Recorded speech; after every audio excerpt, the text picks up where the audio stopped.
That's probably the only chance we're gonna get that. Maybe. That's a fish. That's a fish, baby. Another rainbow.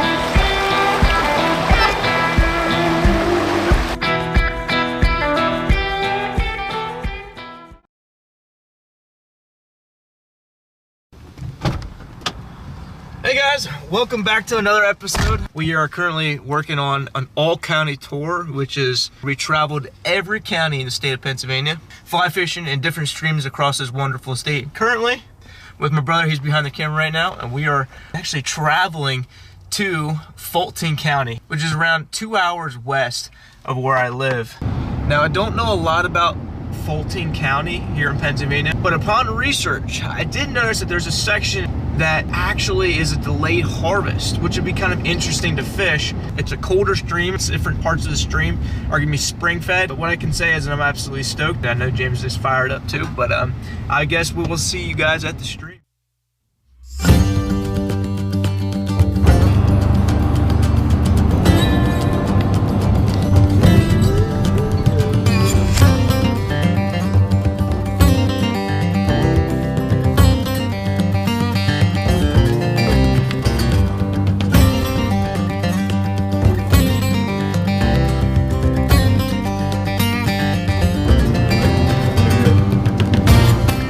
We're kind of approaching the stream right now.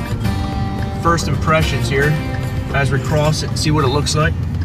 It's kind of neat because this stream is right down in the bottom of this valley, and it's actually not too big. You can see a little portion of it right there. The thing about the mix is very interesting.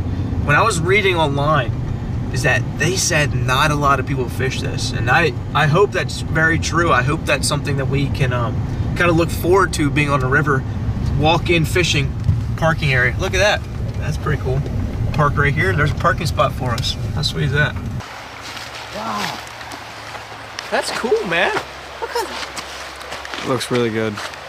I mean, there's tiny, tiny riffles. And I don't know if we're gonna catch anything, but if the sun heats up on this water and you got all this shade, you might be able to hide in the shade a little bit more. I mean, the sun's protruding that way, so our shadow's kind of behind us, not necessarily on the water. So if we stay on the left-hand side, we should be good for a little bit.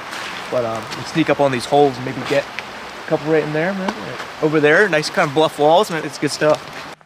So the new rod we're gonna be using today's episode is a Sage Foundation 590-4. What's kind of interesting about this rod is while my brother and my dad and I were out on a trip out west in Cody, Wyoming, our other rod actually snapped on me while we were fishing the Shoshone River, and I had to run into town of Cody on a kind of like a whim. I just went ahead and picked up the Sage. This is a 5 weight, so it's a little bit more stout, a little bit longer. It's a 590-4 is a 9-foot 5 weight rod. So it has a very, very fast tip. You can handle streamers for a little bit bigger trout, a little bit bigger water, and overall it's a very accurate, very deadly rod. Sage is an incredible USA made fly fishing rod, and I highly recommend you guys checking it out if you want a little bit more higher grade rod for your rod arsenal.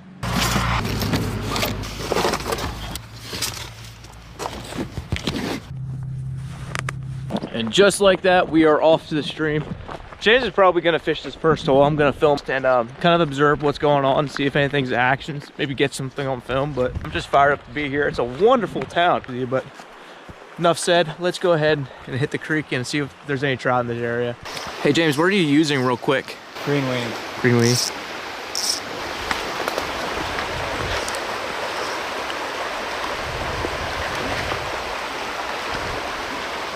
First cast. Nice solid cast. Very, very deep hole. It's probably 3 feet, 3.5, 4 foot deep from the top of those rapids all the way down here.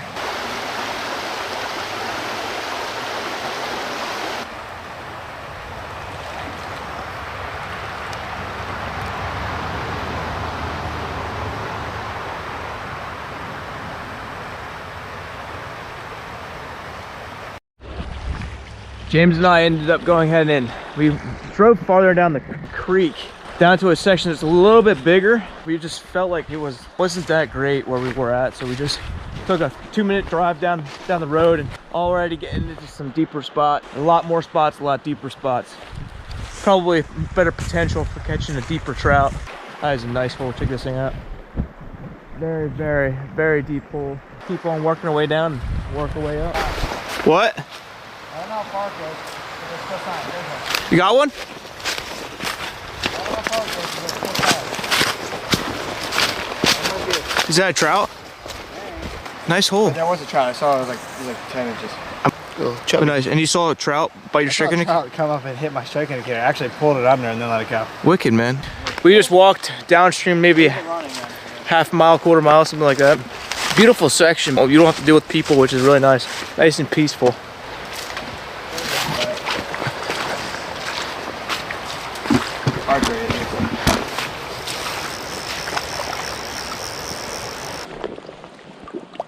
Oh, baby, look at that. Right in here. That's nice, dude. Give me something, dude. Just like that. That's so cool, James. So cool.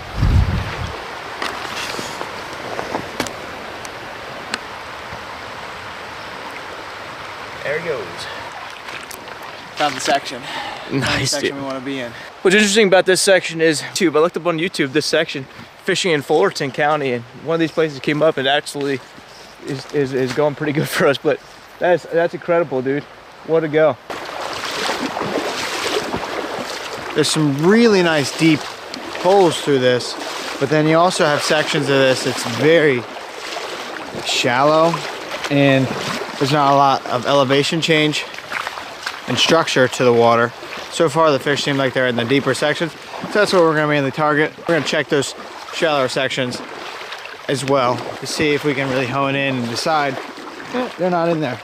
Kind of the challenge that my brother and I are faced with today, and all the other episodes. You're fishing a new body of water and you really have no idea what it's like until you get there. You can research all you want, you can have the best of flies, you can have the best gear in the world, but until you get down to the stream, you don't know if you're going to catch anything.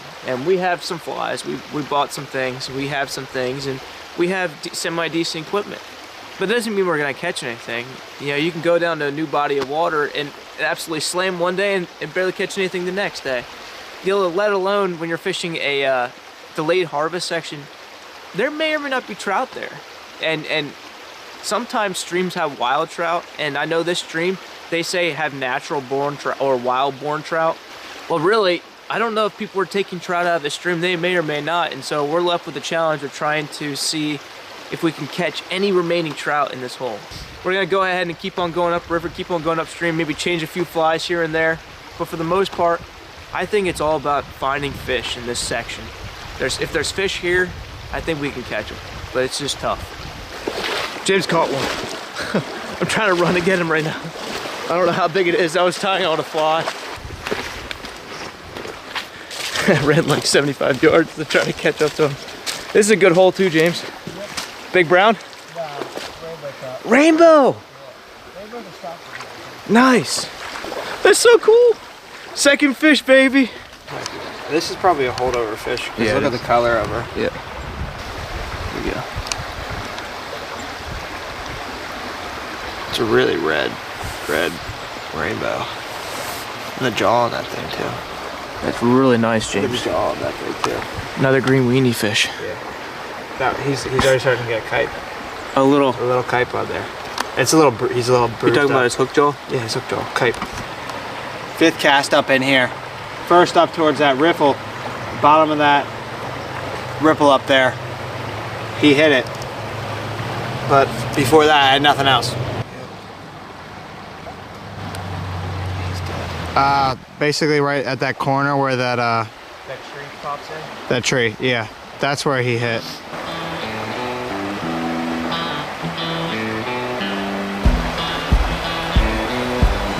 Whether or not they'll take him, I have no idea. Not exactly. Yeah. There we go. That was him. There's a big rainbow. Big rainbow. You know? Yep. I think with these midges are so small though, I have like almost no hookup ratio.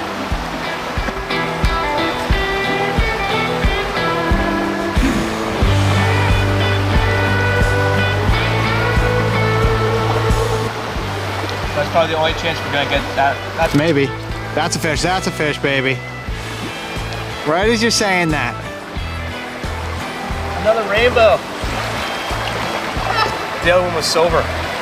They're very red. These fish are these rainbows are very red. There we go. Yeah, they're super red. It's so weird. That's for sure a different fish. It's also a lot smaller. So yeah. That's like a 12-inch fish. Mm-hmm. We'll get photos of this one. Okay. All right, guys, before we go too much further in the day, if you haven't seen any of these episodes on the All County Tour before, I have a playlist down below that you can click that will take you directly to every episode. So all you have to do is click that and it'll take you to the episode 1. You can go ahead and watch the rest of them. Essentially what the All County Tour is we fly fishing every single county of the state of Pennsylvania, fly fish, or really fish for whatever species. We just think fly fishing is kind of unique. Not a lot of people do it, and it's a lot of fun when you do it. It's a challenge going into a new area, trying to catch a trout on a little tiny fly that no bigger than the size of a pencil head sometimes. But yeah, if you enjoy that stuff and you want to see more of these little episodes, go ahead and hit that subscribe button, and you can click that bell even if you want to stay tuned for more episodes, so you can get notified and be like one of the first people to see it. Oh, there's a 30 fish school fish right there. I have no idea. This is crazy though. Wow, that's unbelievable. James ended up seeing a bunch of trout down that section down there. I'm just letting my fly work its way, hit the top section. There's one. That's a 14 maybe? I didn't get a good look at it. Oh, it's probably 14, yeah. Let's see if we can get him in faster so he doesn't wear himself out. Come on, buddy. Come on, buddy. Really solid zebra mitches. Zebra and a little copper. Let's see if we can get him here for you guys. I don't want to touch him too much. It's very cold out. Get a load of that fish. That's nice. Whoops. There you go, guy. So I got this little copper midge. I'm not sure what's I think it's a pheasant tail copper midge or something, I can't remember, and then a little simple zebra. This is probably the best go-to winter, late fall small fly. If you can choose to get one of these. All right, guys, James and I are gonna head home for today. It's about 2 hours to go back to Lancaster County, but overall, man, it was absolutely worth coming over to Fulton County. I was not disappointed whatsoever. For a while there, I was a little hesitant. You're coming to a new stream, you're not really sure what to, and then James put a smackaroni on a nice brown trout. First hole, and then we didn't catch anything else until the very end. That's incredible. So from the start and then at the very end, we caught trout. Nothing in the middle. Yeah, which is kind of interesting. Weird. I don't know why they're supposed to. It's possible they were in some other holes, but they just weren't taking. Yeah, or maybe people were taking them out and only fishing down that section. But the thing is, like, where we saw the trout, it was right at the parking lot, so it's a little interesting. Yeah. Fulton County is definitely on a bucket list place to fish. If you guys enjoyed all these little episodes, if you enjoyed this episode and you want to see more of this, don't forget to subscribe and follow us on Instagram. James and I are going to be down below, or you can in the video. You can follow us there if you want to see the sneak peeks of maybe kind of where we're fishing more in depth, behind the scenes to additional episodes. That being said, I'll see you guys next time.